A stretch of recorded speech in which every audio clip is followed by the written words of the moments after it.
with their tanks and their bombs and their bombs and their guns. In your head they are dying. Hello my friends and welcome to this, the second episode of BomberMan Tournament. Let's finish. It is the 8th episode overall, the Let's Play series that I'm trying to finish after almost 3 years of inactivity, and here we are. Here we are on a brand new episode, not using footage that I recorded last year.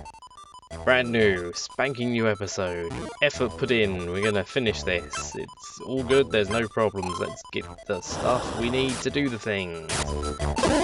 I'm trying to use Pommy Animal here to get through the screen a little faster, as Pommy Animal gives me a run button. Unfortunately, the run button is not actually that much faster than our regular walking speed. Now we have upgraded it as far as it goes with the golden boots. Watch out for the landmines. In this particular dungeon, they're everywhere. They're gonna explode. They're probably in the last dungeon. I can't remember, it's been a while. Anyway, here's the map. The map is always a good thing to find. You can see we can... the level's fairly self-explanatory. It's in a vague pyramid shape. 2 levels of decreasing squares. Gotta watch out for the fire's auras, unless they burn our delicate Bomberman face off. Now that we've actually got some good carabons, we're going to be unfortunately swapping between them a lot, which is a little bit tedious. Here's some mummies. They take 2 hits. They're not very threatening. Not very threatening by half. To be honest, most of the enemies are less annoying in this particular dungeon than they were in the last one. We've got no terrifying spectres to contend with. We do have to deal with these fire-breathing cat statues or whatever the hell they are. There's a lot of stuff to explode, so let's switch to the second best Kong in the game and just skip all that. And then immediately, Sibaloon must come out. We need a ladder. This rainbow thing will have to do. Our first new enemy! These guys. These angry spiky teeth clouds. They split in 2, but you wouldn't notice because I killed the first one too fast. You can't hit them while they're jumping, of course. But a lot of the time the explosion will stick around long enough to get them on the way down. Up here we have my least favourite thing about the dungeon. My second least favourite thing about this dungeon is waiting for fires to go out so I can cross safely. But here it is, my least favourite thing. These stairs. We're on the bottom floor of the dungeon, so these stairs can only mean one thing. That's right, Sid, the carabone merging device that's in all of the dungeons, is here down these stairs. We have yet to actually encounter the old man with a carabone we need to merge to get through the boss door yet. And we won't encounter him for a little while. The fact that the machine is here on the bottom floor, right near the start, means that there is a fair amount of backtracking to be done in this dungeon, and I dislike it. No sir, I do not like it. Lazy game padding is what it is. Anyway, up the stairs we go to the first sojourn to the second floor of the dungeon. A cracked wall reveals secrets. These mines are all over the place here. Unfortunately, our path is a little more complicated than it first appears. We have to navigate this room in a specific way to avoid all the holes. We only saw the one hole, but I assure you there's holes all over the place. This is the safe route. It's pretty easy to remember. Just go all the way round. Ah, hands! These guys are interesting. They will pick up and throw bombs. They can keep a bomb around for quite a while, actually, it seems. If they get close to you, they will do a little slap. Sometimes they slap the bombs rather than pick them up. They take 2 hits, rendering them an annoying enemy. I much prefer the enemies I can kill in 1 hit. Fire Kong, of course, renders these enemies a little bit easy. See, that was weird. It went to pick up the bomb, I detonated it, and it was in the slap animation. Another secret wall here. This particular dungeon is crawling with secret walls. This is far too much effort, so the second best Kong. The second best Kong is here. Oh my god. Get it together, BomberMan. Gotta go up.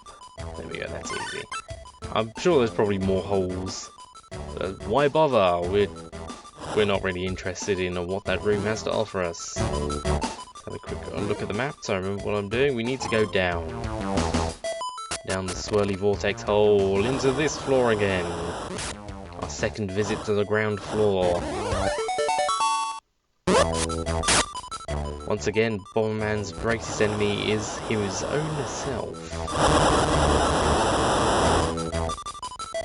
This room looks a lot more complicated than it actually is. I thought there'd be a load of holes or something. Anyway, we've left the room and we've got to press the switch again. There we go, back we go. Oop. I've got to backtrack through this room, so rather than just walk through it with Ellie Kong, I'm going to make the path clear. More new enemies, these sort of scorpion spider dudes. Will fire webs at us from a distance. Piercing webs. Dangerous piercing webs. Don't get webbed. You won't like it. Another sort of enemy that takes 2 hits. A little finicky to hit them sometimes. Their hitboxes aren't the best. But in all such cases, throwing the bombs directly on them is the best course of action. Another cracked wall here. It's actually a little interesting. We've got a secret room with 2 entrances. You must find both to disarm the trap. Yet another room that requires a Sibaloon. Our personal squid will have a lot of use in these remaining 2 dungeons. Lots of single gaps that require crossing. I've missed a trick here. In the corner there you can use Sibaloon to completely skip this side of the room. Because this bridge will let you cross corners. Something we actually have to do later in the game. The gold armor! We have completed our set of items. We are the most fully equipped BomberMan there is. Sort of. Well, let's say we've got all the armor.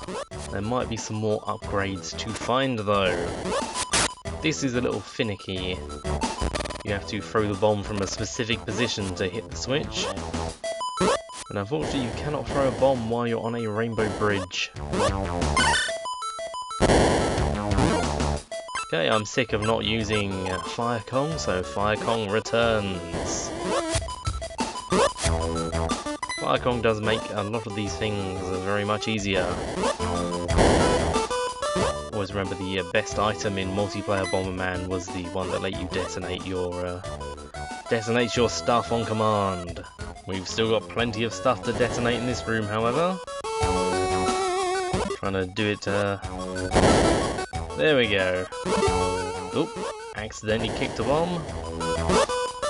Less than ideal bomb placement. Let's just use the remote control bombs. Let's just drive them right where they need to go. So the best strategy is to drive the bombs or throw the bombs exactly where you want them to be. There we go. Throw them, explode them. Clear the room. Another room that requires Sibaloon. Told you there'd be a lot of them. Through the entire backtracking portion I want to be just using Sibaloon just to avoid switching because there's so many rooms.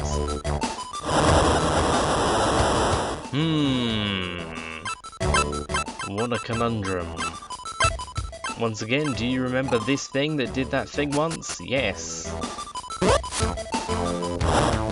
course, that's less of a stumper than it was in the last dungeon, simply because, you know, there was a puzzle like that in the last dungeon. Another chest awaits us, let's grab it. Oh, I was fooled! The correct way to grab the chest, of course, is from below. It's only a small medicine. There seems to be a lot of small and large medicines hidden around these dungeons. Let's head this way, as the map dictates. Hooray! It's Rayo. Row. Anyway, Row's got a Pokemon to give us. I wonder where they tie the man up, but they don't tie his Pokemon up. Yes, Sid is somewhere. He is certainly somewhere. This winged Pegasus is friends with the unicorn we already have. It's interesting that this Pokemon mentions another Pokemon you have, but that isn't the Pokemon that you're going to be merging it with. You'll be merging it with a very different Pokemon indeed. The one we have acquired on our way to the dungeon. No, we never want to set you. You are not very useful at the moment. Let's speed things up for the backtracking portion. I could have cut this out entirely, but no. No, a point must be made. There's that shortcut I was talking about earlier. This is annoying. I don't see why they designed it like this.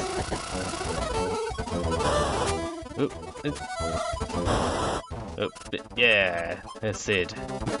Izunagi, and we've turned them into some sort of dragon thing, except we haven't really, because we still keep those two Pokemons.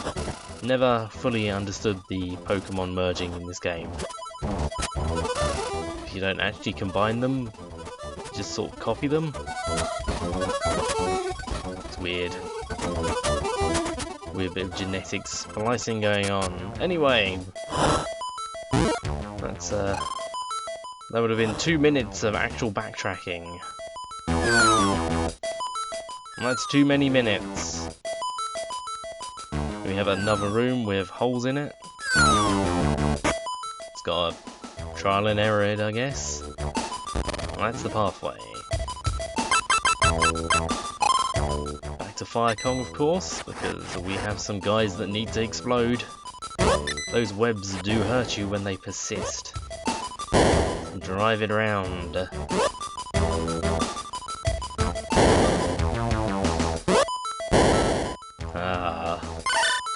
Get exploded. Get exploded and die. Not sure what I'm up to here. Oh yes. I do want money actually. There's one more thing that I want to buy in the game. I need to have 300 gold, so I'm picking up as much gold as I can find. I think I do end up just collecting the rest of the money I need off screen as well.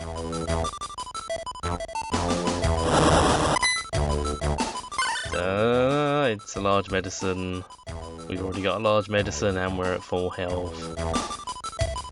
Feels like I could just like walk through all the fire on that room because I got my health back in the end anyway. Another room with holes again. This is the gimmick this dungeon really enjoys. We must simply take the most dangerous looking path. There we go. And here we are at the very center of the pyramid. And we can drop down to an inaccessible area at the ground floor. And once again, we must equip the correct Pokemon, the one we just made. That was the wrong button, but there we go. Sea-Wing! Made out of this thing, and Unagi, the rain dance monster from that town we were in.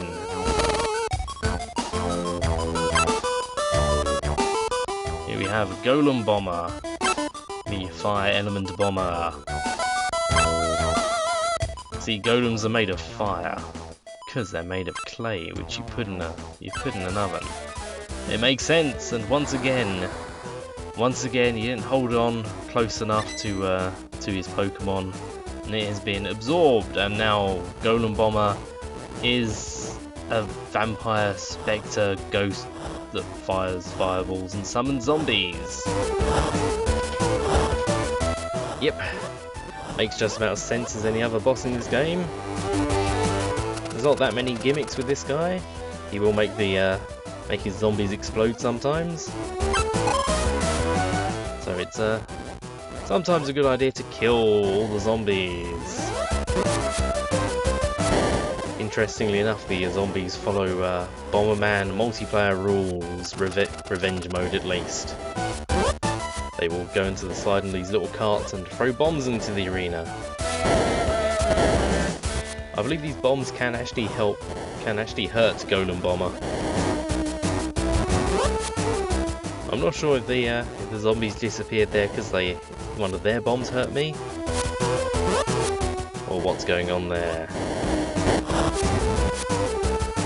I think Golem Bomber just decided to summon them back. I like this fight a lot though. It's towards the end of the game, the bosses just become sort of like more like multiplayer Bomberman. Less gimmicky bosses, more just like put bombs places. I don't know. Just rambling now. We're almost done though. The only annoyance of course is the invincibility frames that the boss gets when he's doing his glowy stuff. He can choose to do the glowy stuff while instantly from when he stops doing it. Like that. It looked like he stopped doing it, but there was no opportunity to actually hurt him. You want to get your bombs off quick, but sometimes even being as quick as you like will not get you the hurty frames that you want to appear on the boss zone. Now he's exploded. His zombies watch on, unable to help. Our Pokemon is returned to us as we head for the final medal. The Medal of Friendship. From our good friend Cybertron Darth Vader Bomberman robot dude.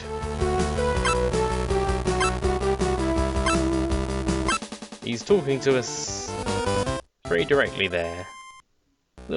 Something that confuses me in this game is he seemed to be laughing maniacally beforehand. I don't know what's going on there. Anyway, we've done the dungeon. There's nothing else to do in the fire zone, the deserty land, but to return to Ita and head into the desert. Let's speed this along a bit by spending a year in the menu.